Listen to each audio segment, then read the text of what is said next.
Hey, all you Arizona lovers. This is the Finding Arizona podcast. I'm your host, Jose. And I'm your producer, Brittany. And here at Finding Arizona Podcast, we collect the local stories of all entrepreneurs and from around the valley. So join us at findingarizonapodcast.com, where you can hear every episode and see it as well at YouTube. Like, subscribe, and comment below who you want to see next on our show. And when you're ready to start your podcast, you found the right spot. Found House, your next podcast production company. Now, let's get back to the show.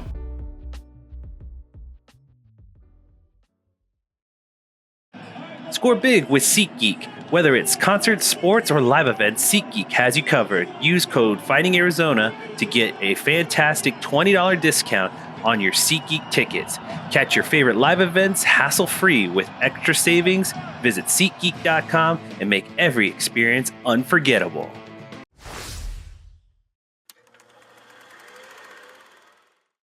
Welcome back, everybody, to the Finding Arizona podcast. I'm your host, Jose. Every week, we bring in someone very special, and today is no different. I would love to introduce Marisa here, and I'm going to let Marisa introduce her business just because I love what we're going to talk about today, and I want to hear from you about what your business is about and what you're providing to the people out there. Thank you. Yeah, my name is Marisa Rodriguez. I'm the founder of Luxe Baby Custom Newborn Care, and I support new and expecting families when they bring their babies home from the hospital and beyond. Awesome. So I will just say it's like our little guy is 3 years old. And we were talking about it off air about the journey that we went through as a family during the end of the pandemic, but we were still kind of, in those security modes and trying to navigate those adjustment times, but now we're kind of coming off of that. And so there's a very significant difference from when we gave birth, or should I say, when Britt gave birth and we brought the little guy home, versus a lot of families who had it in the very, very dead center of the pandemic and even before the pandemic happened. We'll talk a little bit about that. But before we even get into anything, I always ask this question to everyone who comes in through our doors. Give us a little bit of your origin story and how this business came to light and how you particularly how childcare and child rearing is significant in your world. Yeah, I mean, obviously, everybody knows I'm the eldest of 10 children, and that's really how I got my start. Yeah. But, did I know that at the time? No, because if you'd have told me as a teenager that I was going to be a whole career and life of, in the childcare industry, I would have said you're crazy. Yeah, I don't want it.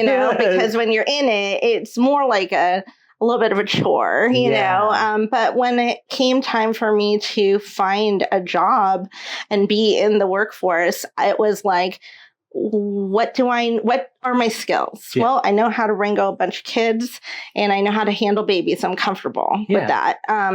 So it just made sense that I would look for a job in childcare. So I picked up the telephone book at the time. Oh, yeah. And I flipped through those, white pages, and I found nanny agencies. Okay. And I learned about that, and I called a few in the area, and I got registered. And next thing you know, I was working as my first professional job as a live-in nanny. Oh, awesome. And it went from there. Now, of course, years later, I had my own daughter. I left the industry because it just wasn't right for me at that time. Yeah. So I left the industry for a while. And I thought at one point, because I was so successful in what I went into in my new field, that I was like, I don't know that I'll ever return to childcare. But I ended up 5 years after I realized that it was kind of like calling me. Yeah. Like I had the desire to get back in it, and I did. But I had an experience with some newborn triplets. Wow. I helped with overnight. I didn't even know it was a thing. And I was like, oh my God, like it just hit me. It struck my heart. And I was like, I love this. I don't know where I can find more of this work, but I want to do this. Yeah.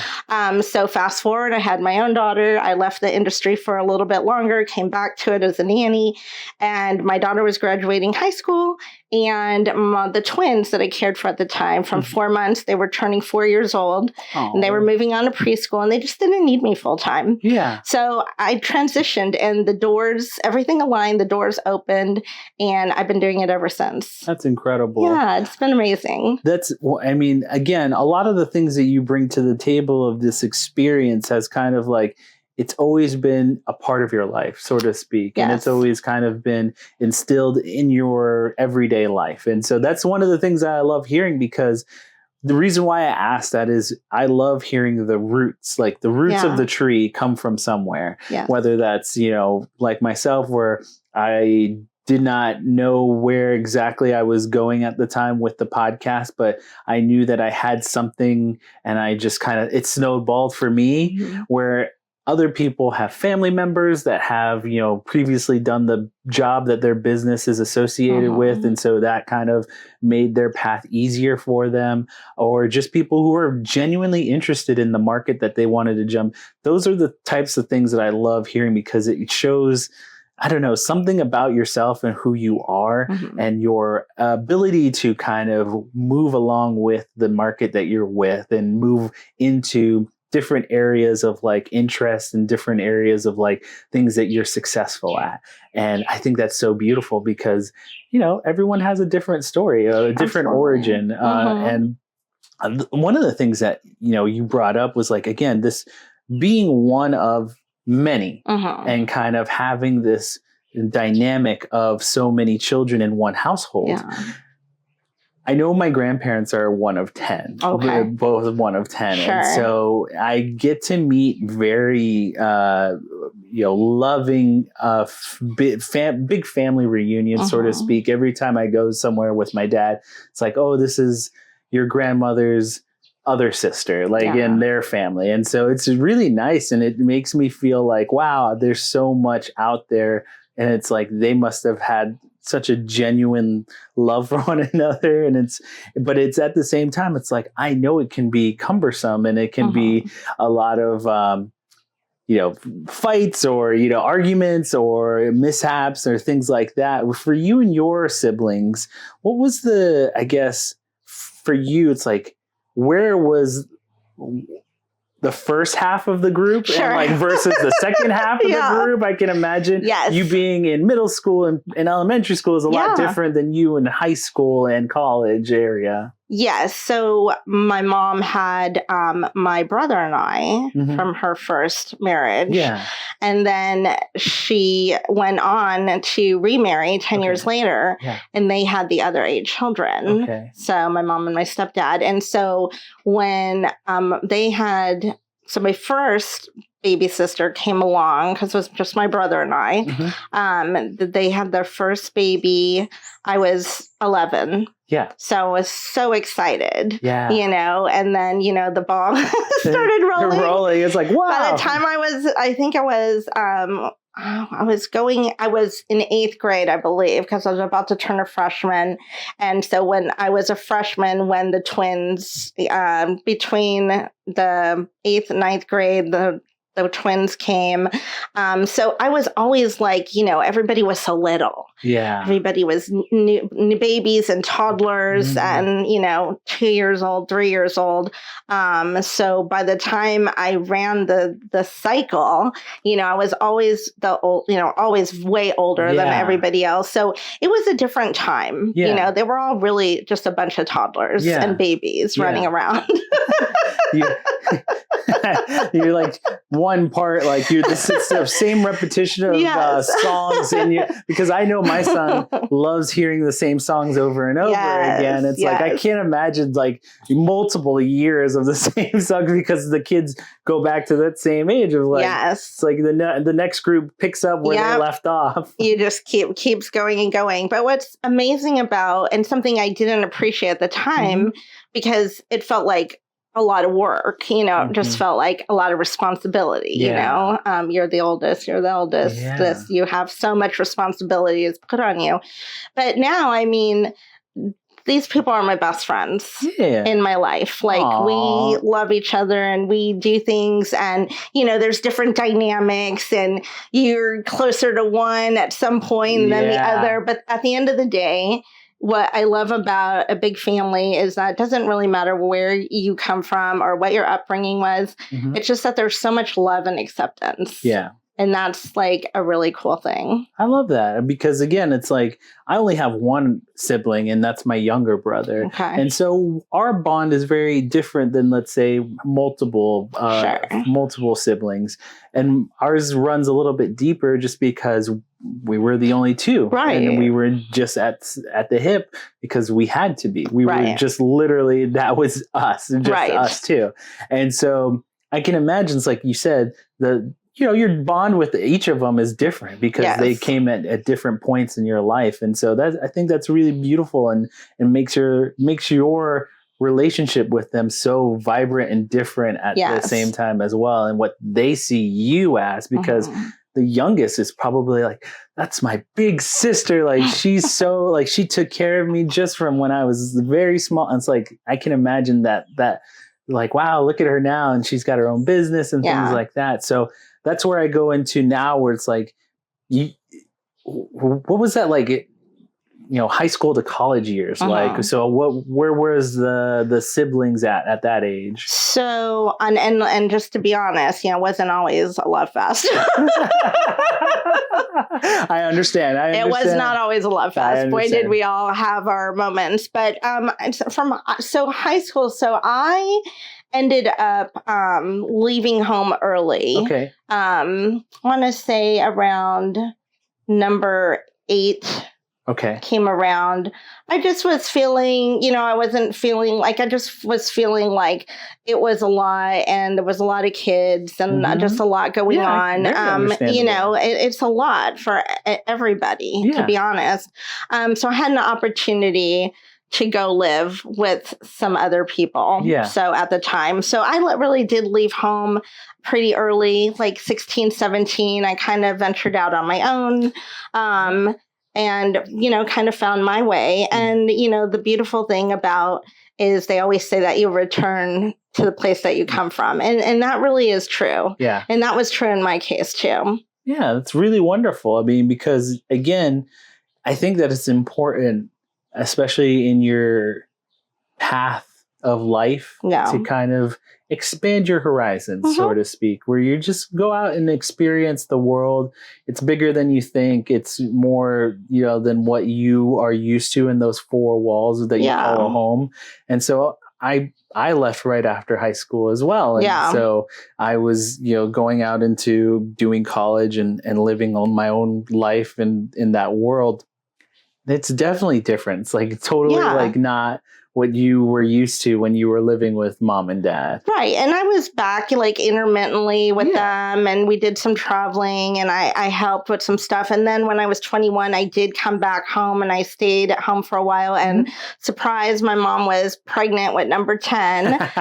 So I did. It was a really cool. I did get to stay and help her in her postpartum period. And that was special. Yeah. So that it was like for a long time, he was my little guy, so it is cool because I did have such, I had a really varied range of not just of how I supported or helped. Of course, there were a lot of times when I didn't, and that's why I left at that point, because you don't appreciate what you have until you don't have it anymore, right? So, but yes, I really ran the gamut. And as far as your question, kind of went full circle. And that was really, I think it really helped me in all levels, because I cared for newborns and babies and toddlers and smaller children. Yeah. And I think also it's like you're getting direct education into what you do now through those moments of like different periods, especially being younger when some of the earlier siblings and learning the process along that different age range, especially as you develop your understanding of like, you may not know the psychology of children when you're younger, but now as you're a little bit older, you start to understand that like these things mean something, or the way that they coo or the way that they're, reacting to certain things is a response to whatever their environment is. And especially bringing up your even your mother's ability to have children throughout those years, but the postpartum that you brought up, it's like you're seeing your mother very young having children, and then a little bit older, and seeing that dynamic range of like what happens when you give birth at this age or versus this age. Yeah. And the reality is that that's, my journey, like up until now is, I practice respectful and responsive care. So intuitive care, and I guess the old school term for that would be baby whisperer. But it's hard to explain to somebody how you understand what a baby is showing you or telling you or saying to you. People think you're a little like, okay, like, but gosh, if you really tune in and you're paying attention, you will see what those things. You'll be able to understand what your baby needs, not just in the moment for their care, but what they need from you as well. Yeah. So give me a little bit of the journey into making this Luxe into a business. I think you brought up that there was like a moment where there was like maybe a shift for you. Yes. Give us a little bit more insight of like the aha moment where you're like, oh man, I have something here. Maybe I should make this into a real life business where I can flourish and do my own thing. Well, what's really cool about that is in my mind, I just was like, oh, I just want to work with newborns. Okay. Like I want to do newborn care. And then as I got into it, there's a big NCS community, newborn care specialist and postpartum doula. And I was, getting educated as a newborn care specialist and pairing that with experience that I already had. Yeah. But then I was I went and did the postpartum doula training. Okay. So I was a hybrid. So it just allowed me to see things around me like that the parents, the parents maybe needed more, were in distress. It wasn't just about newborns. It was about taking care of the whole family. Okay, got it. So that's been a really cool thing for me to be able to have. But the journey, that aha moment was when I helped with those triplets. Yeah. And then it has just evolved. So 2016, I went just full-time, full-blown. Okay. It was one of those things where you went from family to family. You'd get booked in advance. But then maybe there was a dry period or a dry spell. And so I really learned to navigate. And I never knew anything about business or running a business or having a business. So I learned as I went. I got mentors, that could help me. And then once my business did take off, I was able to hire business coaches awesome. and just figure it out. Really and so having people help me through this journey with the business side of it has been really special because I never saw myself having or running a business. So this is, for me, pretty incredible. I can imagine. I mean, there's so much that goes into it, especially just from the business side of it and just the aspect of like to take something that you're passionate about and to flip it into something that you're actually living off of can be a scary, moment. I'm in that moment right now where we're just slowly starting to progress along into production and editing and doing things for others and making sure that their dreams stay true to what they're trying to get out into the world. So parenthood is like when you're involving someone else in your family's dynamic, it's like it can be scary too as well. I think about that when I first started and I was working at night. So I was like, I just show up at 10 o'clock at night and let myself into somebody's home. Yeah. And then I'm with their baby all night. And sometimes I see the parents and sometimes I don't. That was when I was just doing overnight care, but then it morphed into, I was a traveling NCS and I was all over the country and living with families for months at a time and in their space. You learn a lot. You learn how to advocate for the baby, how to advocate for the family, and how to advocate for yourself at the end of the day, because it's a very vulnerable time. And it's you're in somebody's personal space 24/7. Absolutely. So learning how to really integrate yourself, in a respectful way, but in a way that is also warm and nurturing.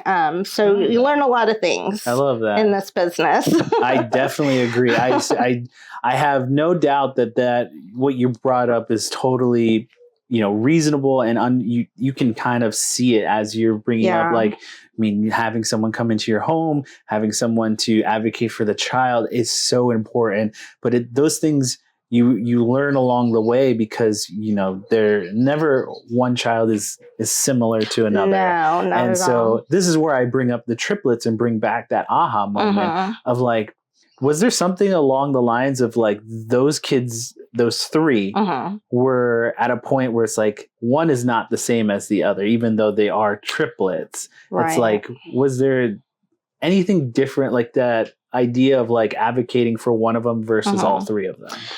In that particular job, no. It was very short term. Okay. I think I was there a week. Yeah. But do I see that? I did. I have a lot of extensive experience working with multiples. Okay. And honestly, you do see that. And that's one of the main things that I tell families that have multiples is that you can't treat them the same. Got it. You can't, just because one, it's noon and they're supposed to eat, it doesn't mean that maybe one of them's not hungry. Yeah. Maybe they don't need to eat. Like, you don't need to force them. You need to take care of them like they're two individual babies. Yeah. They're not one. They're not the same. Separate. And even though they're twins, will there be a lot of similarities? Of course there will be. But will they have the same needs all the time? No. No. Okay. Well, that's really, it's enlightening, because again, I look back at both of my upbringing and my brother's upbringing. And again, we had very different, and we're 3 years apart, but we were very different in just every aspect of our lives, in early childhood and into our toddlers and early development into teenagers even. It's like we were very different on all different scales. So I totally understand that aspect of it. But again, it's like when you have multiples and people see triplets or twins as like, they're the same. They look the same. They act the same. And what I love too is, I want to say it was like really about. I was working with as a nanny, my last nanny job. Like we ended in 2017. Yeah. But so I was there for 4 years. So I loved this approach. Their approach with the twins was they didn't dress them alike. Good. But they were identical. So we really couldn't tell apart. You had to look directly in their eyes, and then we had to paint one of their toenails with the blue with the toe, because we'd have to literally unzip the pajamas and look at the toe. That's for the nail polish, because we couldn't tell them apart. That's so funny. But they had their own different little personalities and their own needs. But yeah, even regardless if it's multiples, every baby, even if it's siblings, every baby has their own personality and their own unique needs. And if you foster that, it's going to bring you, trust. It's going to foster trust and security. And also in the early stages, it's going to help eliminate a lot of crying. Yeah, absolutely. And bring more peace to the home. I love that. So now we're getting into kind of the weeds of your business. And I always like to kind of, ask about some of the services, not only that you provide, but some of the things that you some of the services that you stayed away from, or just try to eliminate, and make sure that it's that's not something that I do, but I know someone that can help, or something like that. But give us a little bit of maybe what makes you different from most companies. I will say, one, I think it's a little different for my company, because we're not technically a placement agency, but I have a small team of consultants. Okay. So we consult, we do parent coaching, we do short-term travel jobs, and then, of course, we do overnight care. But we also provide a lot of education, with Your Baby Hotline. New parents it's a 24/7 messaging service for new and new again parents that maybe don't need or can't have full-time support or even part-time support, or don't need it or want it maybe, but they need that support. they need some sort of reassurance to know that they're not harming their baby. I needed that when my baby came along. I wish I'd have had that. But yes, it's very helpful. It's unlimited texting, emailing, and then they get 2 video calls per month, and it can be a Q&A or it can be a topic of education. So just finding, to answer your question too, is how things have evolved for me and my business is I'm finding ways to think outside of the box and serve more families in both in person and remote. Yeah, that's really incredible. I think one of the things that's like you brought up is just that text messaging. You don't know what you don't know, and everyone needs a little reassurance and help here and there. And so I definitely think that would have benefited us too a little bit in the early beginning get-go. It's so beautiful because he was a very easygoing, but there were like moments where we're just like, oh, we don't know, this is his first illness. Like it's like he's first time getting sick or first time like responding to teething and things like that. So it's like, we would have loved some reassurance back then, especially from professionals. But I think that's really great. And the fact that you're doing it remotely, I think I would imagine as a response from COVID at all. Would love to ask you about how that kind of treated your business when you were in it. I was very, very fortunate. I ended up getting a 6-month position in the Bay Area. Okay. And it started January 2020. Oh, wow. And come March 2020, there was a shutdown. Yep. And, it was interesting because we didn't understand what COVID was. So we were like cleaning our groceries, and doing all these things. And when we're scared, was wearing gloves to put gas in the car and all these things. And honestly, it just was blessed because I ended up with a family who had their own modes of transportation. And they ended up keeping me beyond the 6 months. I actually stayed with them for a year. So honestly, I wasn't affected. But during that time, I also had a business coach and coaching me through all of the things that Luxe Baby is today. I just, like Your Baby Hotline, like during COVID, I was like, a lot of NCSs, we offer a lot of the same services. But I wanted it to be, I wanted it to have a special name. I wanted it to stand out. So during COVID, Your Baby Hotline was born. All these ideas and dreams that I had that I wasn't sure would ever really come to fruition. They were just ideas and they were dreams, and I kind of talked about it, but it was too scary for me at the time. I didn't see myself having a company. I didn't see myself having other people involved. I didn't see anything that's here right now that I have today, which is really cool.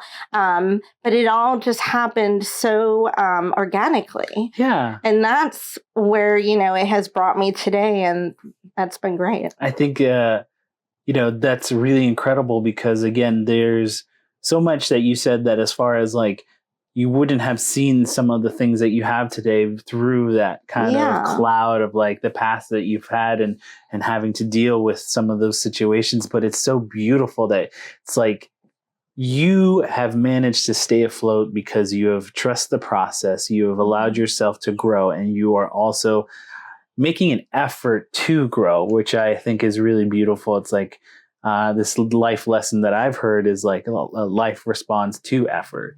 And so the more you put out there, the more you get back. And so I think that's really incredible that Luxe is what it is today because of you and what you've put into it. Thank you. And I give, of course, the credit to the Lord as well.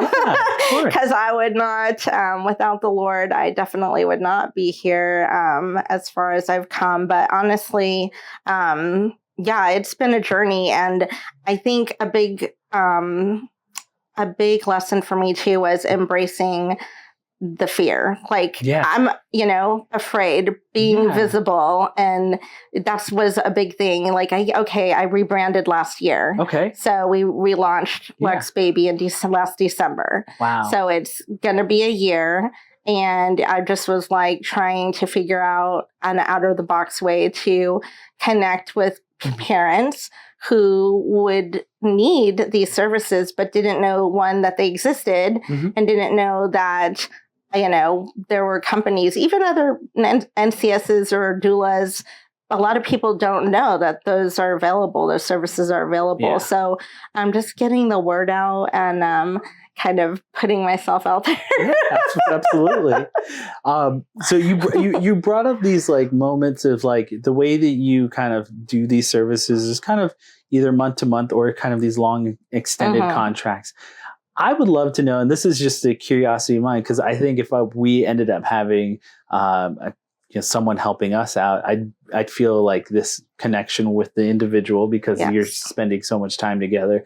But it's like, do you still receive Christmas cards from these families? Because I know that's a big thing for us. Is like a big way to stay connected with the people around us is sending out those Christmas cards. It's also a way to like show your little one too. Yeah. It's like we've sent out Christmas cards of Atlas with like throughout the years. It's like when he was a baby, when he's learned to stand up on his own, and now he's like he's the center of attention. Yeah. Oh, I bet.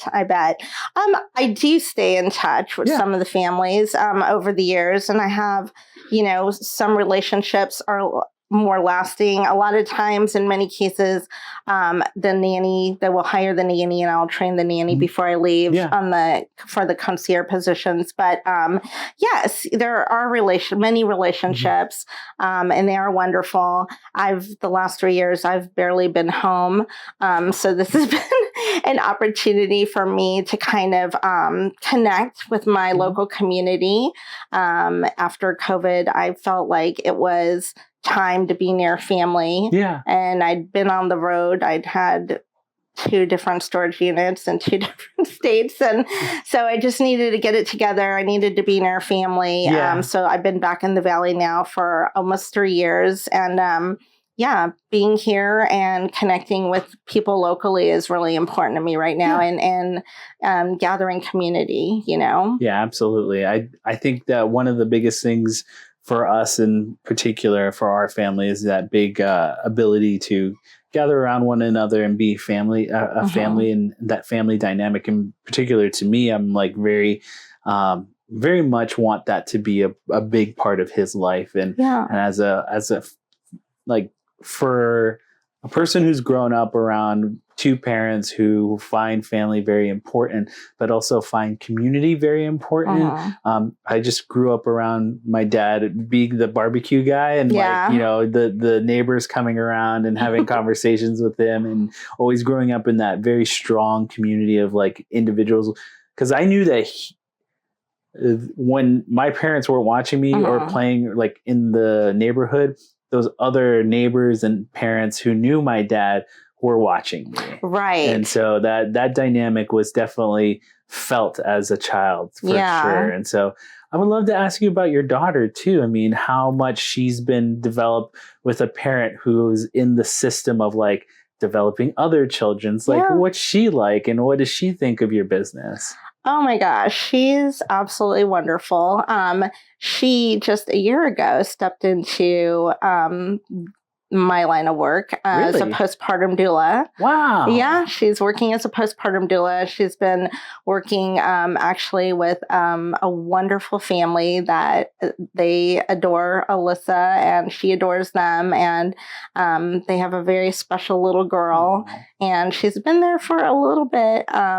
So yeah, I'm really proud of her. That's really great. Yeah, I mean, it took her a while to, like myself, it takes time to figure things out sometimes, but I'm really happy with where she's at and how she's grown. Yeah, I'm very proud mama. I imagine like as soon as she told you that was the I know. I was like, I wasn't, well, first she was like, I'm interested in being a birth doula. And I was like, girl, I don't even want to be a birth doula. Wow, that was shocking. That's so funny. But then she came around and she did a first birth. That was really, really interesting. I was like, wow, that was amazing. She was in it. She even got to cut the cord on her first birth because the dad didn't want to. Oh my goodness. But yeah, so I've been really impressed with her. But then she kind of was like, when you're in this work, there's so many avenues, you know, in the childcare industry.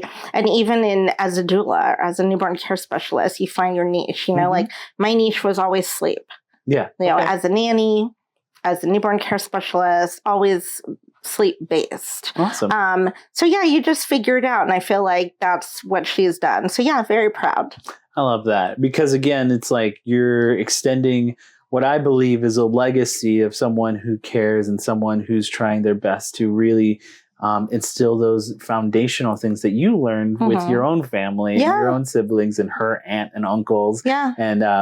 And just moving that needle forward. That's the thing that I hope my son will understand, that, you know, these life moments, these stories are all important. And like this library, they're for you to open up the books and read them. And hopefully he'll walk away either one, you know, he knows what podcasts are. And so he'll be like, Dada, go do podcasts? And I'm like, yeah, Dada's going to do that. Or how's your podcast? I was like, it was really great.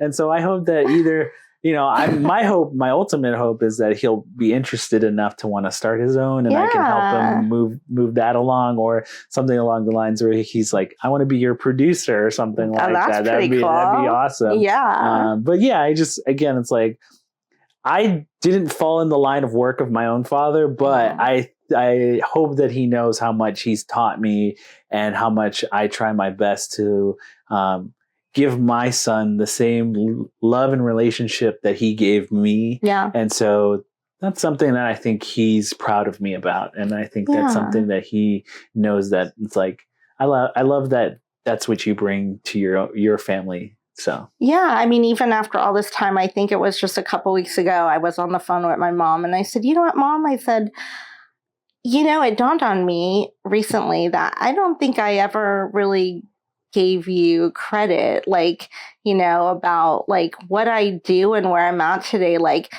it's because of you and the kids and all of this. I don't know that it would have happened without it, but like, I never really realized, like, it hit me, like, this is why, like, this is a big part of you were a big part of my story, and I never gave credit to where the credit was due. And so I talked to her about that, and it was really special. That's really nice of you. Yeah, it was a special moment. That is a special moment. Because you don't appreciate things sometimes, but like, how could I go all this time? And then I was like, wait a minute. Like, I never gave my mom credit, you know, the credit that she deserved. And so it was really special. I think that's wonderful that you had that moment with her. I think a lot of parents don't get that chance to really, you know, have that connection in those moments of realization. It's like you, and I like to think that I at least try. I make an effort to share those emotional bits with my own parents, but you know, they'll never tell me back. I probably will have to wait a couple more years before but they try their best to like tell me how much they're proud of me and how much, but it's like we share a lot with each other and we're very close. And so that's definitely one of those really beautiful moments. You don't get those every day especially as you go along in life and people get busy and people, you know, you're got so much on their plate and they have so much on theirs. And so there's a lot of moving parts, but it's like when you get a chance to sit down and actually really appreciate one another, it's really beautiful. Yeah, like every time I open my mouth and say, how does it want? Started because I'm the eldest of 10 children. That's how my journey began, you know? So realization. Yeah, it's like, well, that comes from somewhere. It comes from the cornerstone of mom having those kids. Yes. But yeah, it's like there's so much about your story that's really beautiful, and I think that it continues forward not only with yourself but with your daughter as well, and the rest of your family. So I really appreciate your time and giving us a little bit of insight into that. But I like to orient our conversation to the future and kind of like goal setting. Maybe someone out there is listening, is about to have children of their own or start thinking about having a family of their own. Give us a little bit of the things that you're hoping to set push out there if there's something that you're very proud of or excited for in the upcoming months or in the years to come, so that our listeners can find some kind of reassurance maybe in the future or maybe a little bit down the road and seek you out. Absolutely. I'm really excited because now, I mean, obviously we support people in person and remotely in a variety of ways. But what I'm really proud of is we offer custom care. Yeah. So I'm not going to come in and as an expert and tell you all the things that you need to do and what you need to buy and what you shouldn't be doing. I'm going to come in and listen to what are your parenting goals? What are your goals for your postpartum journey? Yeah. What's important to you? And I that's why I don't have a lot of like packages on my website. Sure. Yeah. I want to help tailor custom packages with each family because every parenting journey is different, is unique. And that involves a lot of different things, lifestyle, culture, background. So I'm very proud that we serve all types of families in a way that is respectful and helps support them in their parenting journey. Well, it's wonderful. I mean, again, we only get a chance to sit with you for an hour. So I'm imagining there's so many things and so many different family stories that we could have gone into. So many. But I would love, again, I appreciate your time and just giving us a chance to understand you a little bit more. We leave the end of our conversation for you to promote yourself and allow everyone to know where they can find you online. Maybe a phone number or something like that you want to leave us with. But the floor is yours to take the reins and go right off into the distance. Okay, thank you. Again, my name is Marisa Rodriguez. I'm the founder of Luxe Baby Custom Newborn Care. And if you're a new or expecting parent, we'd love to support you in your journey, whether that's in person or remote. You can find us on Instagram at Luxe Baby Care, and that's LUXE. Or you can also find us at our website, luxebabycare.com. Awesome. Thank you again. Thank you so much. I appreciate it. We do have an outro. You can hear every episode of our podcast at findingarizonapodcast.com. Make it easy for you guys to connect with us through social media, Finding Arizona Podcast under everything. And last but not least, kisses, hugs, and belly rubs to our four-legged friends. We will see you next time.